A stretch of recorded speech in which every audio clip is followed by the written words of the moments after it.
Tauser, ce se întâmplă? Ce este? Ce-i cu atâta bârfă? Nu e nicio bârfă, Lucy. E tocmai din Londra. Ei, nu mai spune.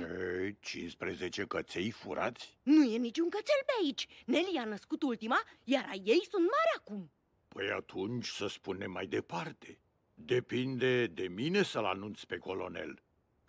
E singurul în zona de lătrat. Oh, nu o să-l găsești la ora asta. Păi pot să încerc. O să-l atru toată noaptea dacă trebuie.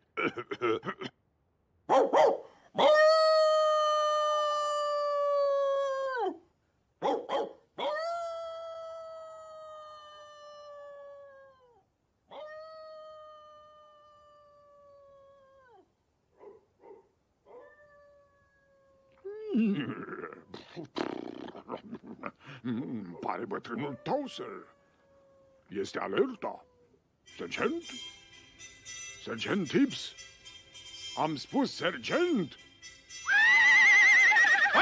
Ce? Oh, da, capitane! Semnalul lătrat este alertă. Raportează colonelului imediat. Da, domnule, înțeles, imediat, domnule!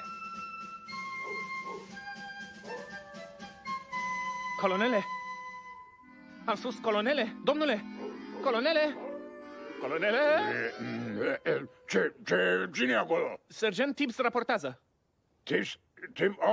Da, sergentul Tibbs. Colonele? Uite ce e Tibbs. Care-i treaba cu lătratul la ora asta târzie? Dar colonele? Stai așa, sergent. Auzi? Sună ca o alertă. Da, colonele. Păi trebuie să cercetăm. Haide, Tibbs, să începem. Da, domnule, înțeles? Este bătrânul Tauser de la Wintermarsh. Mai să fie... Așa e... Ia să văd ce vrea...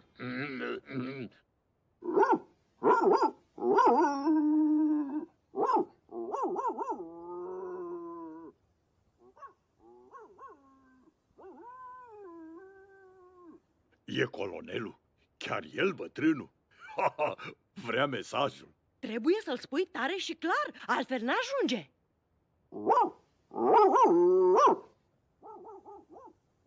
Un lătrat lung, două scurte, un scâncet și un uf. 2 scâncete, domnule. Care-i vestea, colonele? E din Londra. Înseamnă că e importantă. Da, aflu eu și restul.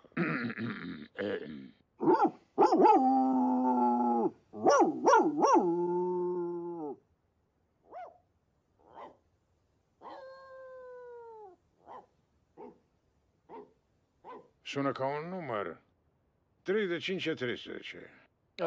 15, domnule. Așa am zis și eu, 15.